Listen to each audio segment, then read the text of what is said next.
So while Donnie attack, will you defend yourself? Will you use your guns? Son, we can't shoot the Wadani. They're not ready for heaven. We are. 당신이라면 목숨을 살릴 수 있는 총을 들고도 방아쇠를 당기지 않겠습니까? 1950년대 한 청년이 있었습니다. 이름은 짐 엘리엇. 그는 휘튼 대학을 수석으로 졸업하고 하버드의 찬란한 미래를 뒤로하고 세상 끝을 선택했습니다. 그의 마음속에는 평범하지 않은 한 문장이 새겨져 있었습니다. 영원한 것을 얻기 위해 영원하지 않은 것을 버리는 자는 어리석지 않다. 그가 이 문장을 일기에 적었을 때 그것은 먼 훗날의 다짐이 아니었습니다. 지금 이 생명을 걸겠다는 고백이었습니다. 에콰도르 정글 깊은 곳에 와오란이라 불리는 부족이 살고 있었습니다. 외부인이 다가오면 창으로 찔렀고 부족 안에서도 부족끼리 보복살인이 끊이지 않던 사람들. 세상 누구도 그들에게 가려하지 않았습니다.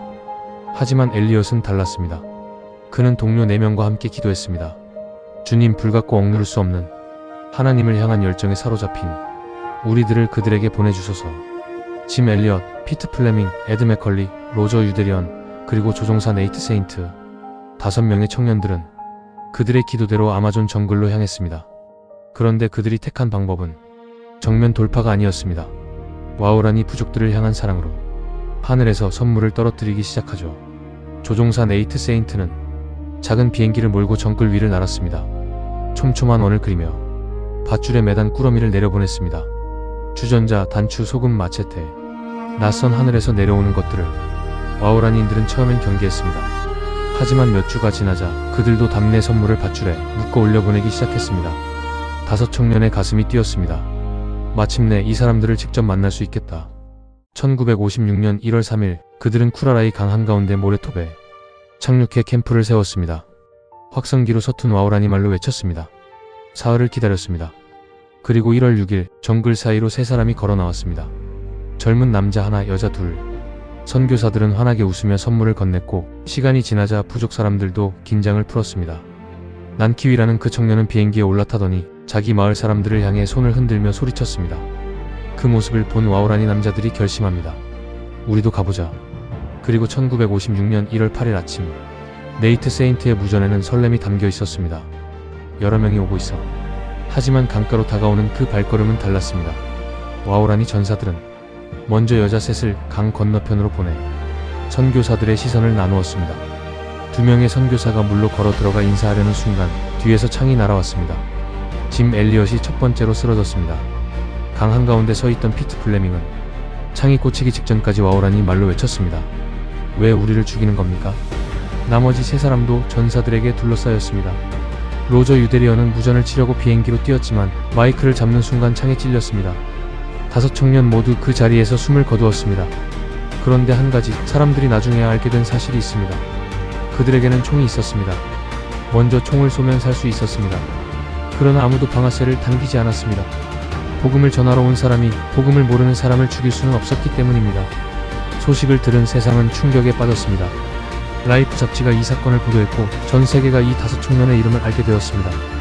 창 끝에 쓰러진 젊은 5 청년들을 보며 세상은 그들이 어리석다 했습니다. 하지만 이 이야기는 죽음으로 끝나지 않았습니다. 짐 엘리엇의 아내 엘리자베스. 남겨진 엘리자베스에게는 2살 된 딸과 뱃속에 아이가 있었지만 네이트 세인트의 누이 레이철과 함께 자신의 남편과 오빠를 죽인 바로 그 사람들 곁으로 다시 돌아갔습니다. 그녀는 세상이 젊은 5 청년의 목숨을 두고 정말 불필요한 낭비라고 비난했을 때 그렇지 않다. 남편은 이 순간을 위해서, 이 죽음을 위해서 평생을 준비했고 그리고 행복하게 하나님께 간 것이다 라고 말했습니다. 그녀는 복수가 아니라 남은 삶을 남편이 그토록 사랑했던 그들과 함께 살기 위해서, 그들의 영혼을 품기 위해서 에콰도르로 간 것입니다. 그리고 놀라운 일이 일어났습니다.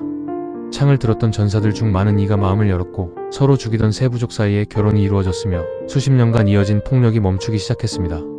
훗날 한 와오란이 노인이 교회 예배당에서 백발의 엘리자베스 앞으로 다가왔습니다.